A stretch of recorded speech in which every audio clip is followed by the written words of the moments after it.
Hello दोस्तों, कैसे हैं आप लोग। मैं सोनू सैनी अपने यूट्यूब चैनल कैच स्टॉक में आपका स्वागत करता हूं। जैसा कि आप लोग देख रहे हैं कि कल मार्केट ओपन होने वाला है, तो एक स्टॉक पर आप विशेष ध्यान रखिएगा। और आपके लिए एक विशेष स्टॉक है, जैसे कि पावर सेक्टर का स्टॉक है और काफ़ी प्राइस भी डाउन है। स्टॉक का नाम है जयप्रकाश पावर वेंचर लिमिटेड, ठीक है ना। JP power. देखिए, वैसे तो जेपी पावर का जो 52 वीक लो है वो 5.15 रुपीज़ रहा, यानी कि लगभग 5 रुपये रहा। और जो हाई है वो 24 रुपये रहा, 24 रुपीज़ रहा, ठीक है ना। तो सबसे पहली बात ये है कि जो ये 24 रुपये से आज ये 20 रुपये के आसपास आके रुका, तो इसकी एक वजह है कि केवल प्रॉफिट बुकिंग है। कोई कोई रीज़न नहीं है, कोई ऐसा कोई स्पेसिफिक रीज़न नहीं है कि ये डाउन हुआ 24 रुपये से 20 रुपये तक। सिर्फ प्रॉफिट बुकिंग है। हो सकता है 20 रुपये से ये 18 रुपये आ जाए, 16-17 तक आ जाए, 17 तक या 16 तक भी आ सकता है, ठीक है ना। तो उसमें कोई घबराने वाली बात नहीं है। आप पहला इंस्टॉलमेंट आप 20 रुपये पे भी ले सकते हैं। और जैसे ही आपको डिप मिले, डिप में इसमें ख़रीदारी करने की पूरी कोशिश कीजिएगा। कारण क्या है कि जो इंडिया की इकोनॉमी ग्रोथ है वो एनर्जी सेक्टर में निवेश करने से ही बढ़ पाएगी, ठीक है ना। दूसरी बात कि ये जो जेपी पावर है ये कोल बेस्ड पावर प्लांट है। 73% ये इसमें जो इलेक्ट्रिसिटी जनरेट होती है वो कोल से ही जनरेट होती है। रीज़न क्या है कि वैसे तो गवर्नमेंट का आने वाले कल में रिन्यूएबल एनर्जी पर बहुत फोकस है, लेकिन ये कोल बेस हमारी 73% ज़रूरतों को पूरा करता है, इसको हम डिनाई नहीं कर सकते। तो इसको बढ़ाने के साथ साथ ही गवर्नमेंट रिन्यूएबल एनर्जी पर भी वर्क कर रही है। दूसरी बात ये है कि यहाँ आईसीआरए ने एनर्जी सेक्टर में 2024-2025 में एक रिपोर्ट दी है कि 2024 और 2025 में बहुत ज़्यादा डिमांड बढ़ने वाली है आईसीआरए के थ्रू। अगर डिमांड बढ़ने वाली है तो जाहिर सी बात है इस तरह के ये पावर सेक्टर्स पे बहुत ज़्यादा फोकस करना होगा। और गवर्नमेंट भी इनको काफ़ी क्या नाम सहयोग कर रही है, ठीक है ना।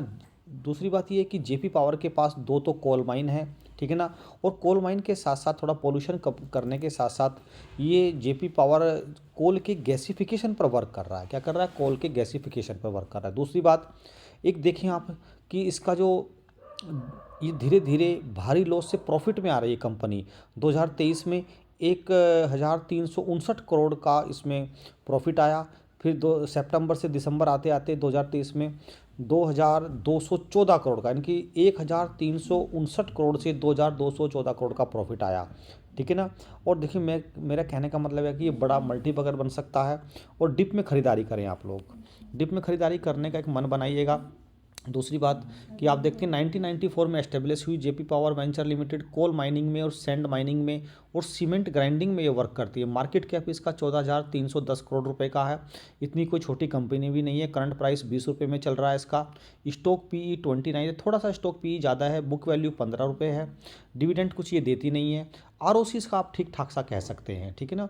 अच्छा, दूसरी बात ये है कि आने वाले ये पिछले आप उसमें 2 साल में देखें, 2 साल का जो इसका रिटर्न 2 साल में 3 गुना हो गई कंपनी। लगभग 7 रुपये से लेकर आज ये 24 रुपये तक चली गई। 2 साल में 3 गुना पैसा बना चुकी है, ठीक है ना।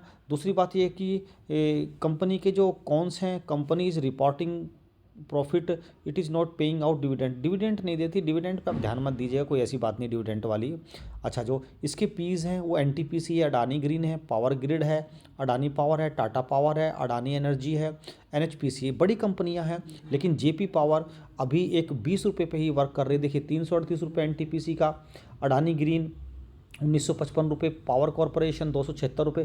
तो सबसे कम वैल्यूएशन पर यही मिल रही है कंपनी। तो जाहिर सी बात है इसमें मल्टी बैगर या मल्टी फोल्ड बनने के बहुत चांसेस हैं।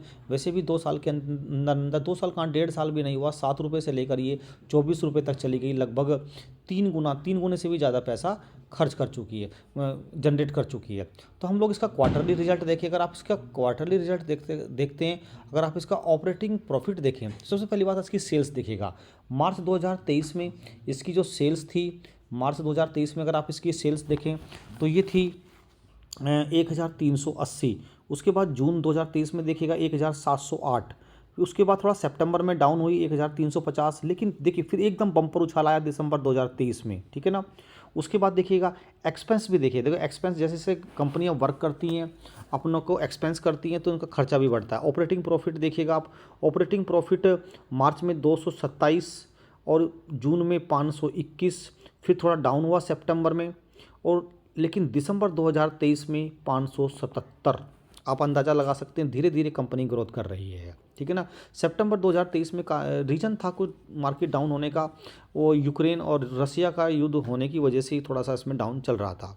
देखिएगा आगे हम देखते हैं इसको, अगर देखें तो नेट प्रॉफिट आफ्टर टैक्स देखिएगा, नेट प्रॉफिट आफ्टर टैक्स पहले नेगेटिव में था, फिर 35%, फिर 36%, फिर 42% आप देख सकते हैं।